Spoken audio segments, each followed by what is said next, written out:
turn-based authority recess. Within Taiwan, strict rule remained in place. Martial law restricted personal freedoms. The government feared invasion.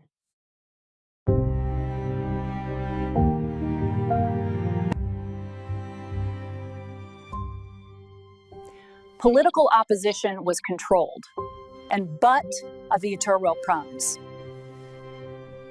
But the economy began to grow. Taiwan focused on manufacturing. Here we see the precision assembly process in action. At the same time, education expanded at a rapid pace. Living standards improved.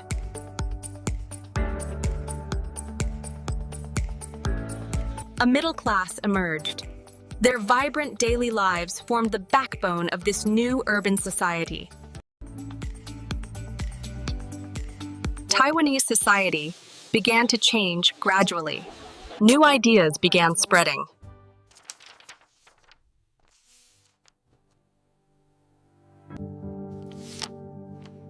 Calls for reform increased. Due to pressure. The government faced pressure. By the 1980s, change was inevitable. Martial law would soon end.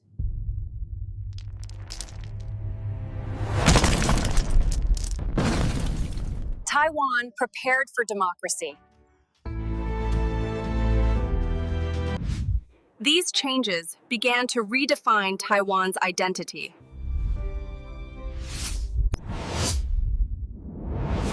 A new era was beginning. In the journey to February 7, in 1987, martial law ended in Taiwan. This ended nearly 4 decades of strict rule. Political parties were legalized.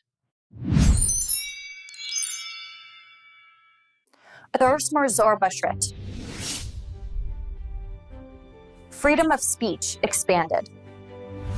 Media censorship was reduced. Public debate became increasingly widespread. Here is scarring. Opposition voices entered politics. Increased. We are just here to show that we can assemble peacefully. Therapy progress. The electoral process grew more competitive.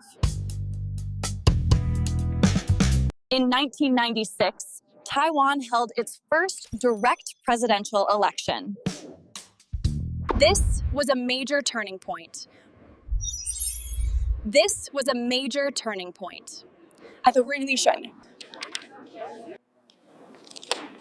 Voters chose their leader directly. Democracy became central to Taiwan's identity.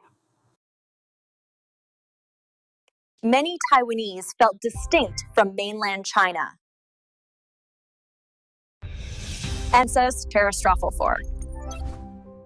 Public opinion began shifting. But views remained diverse. Some still supported closer ties with China. Others favored independence.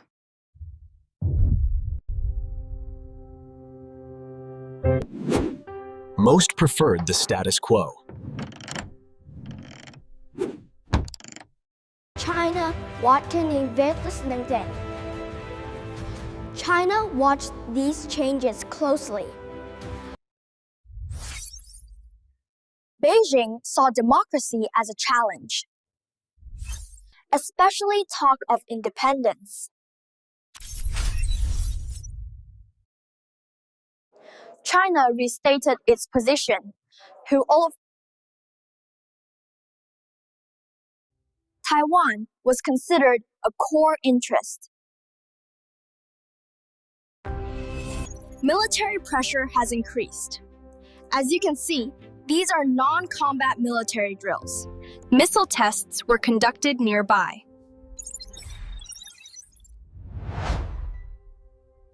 This alarmed Taiwan's voters. And caught global attention. The event triggered an unprecedented response from international communities. The Taiwan Strait was tense again. The United States responded cautiously. It supported peace and stability. This allowed unprecedented cooperation between the major powers, but avoided recognizing Taiwan as independent. This policy is called strategic ambiguity. it keeps intentions unclear. The goal is to deter conflict. We're with you. Other countries followed similar approaches. Economic ties with China grew rapidly.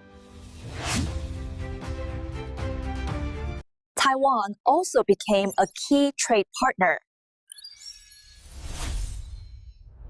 Despite limited diplomatic recognition, technology exports expanded. These glowing lines show the massive flow of electronics like smartphones and microchips across the globe. Taiwan entered the global economy. Cross-strait trade also increased. Businesses invested on both sides.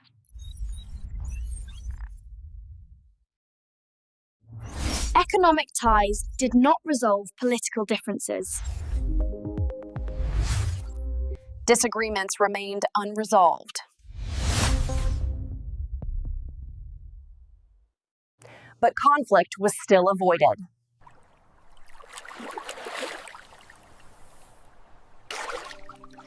For many years.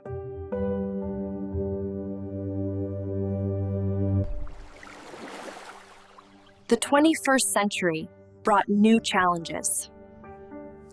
China's power continued to rise.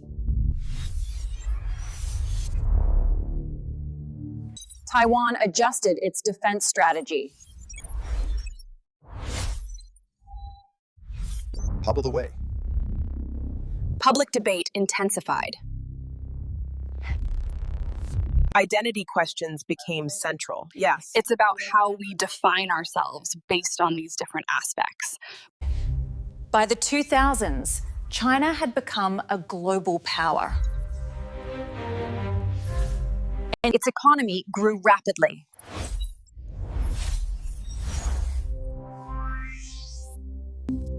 Military spending increased. There were uncertainties. China modernized its armed forces. Taiwan watched these changes carefully.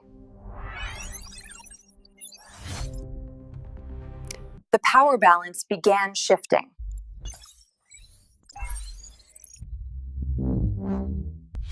China emphasized reunification. Peaceful means were preferred.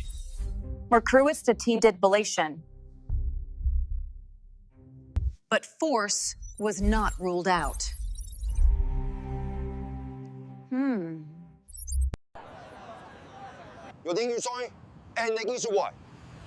This worried many in Taiwan, focused on defense readiness.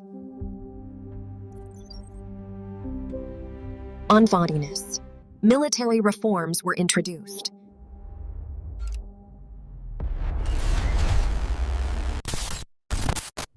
But Taiwan's resources were limited.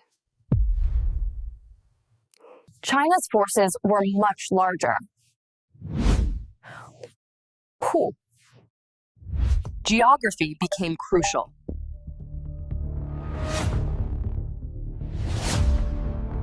The strait is about 130 kilometers wide. This creates a natural barrier.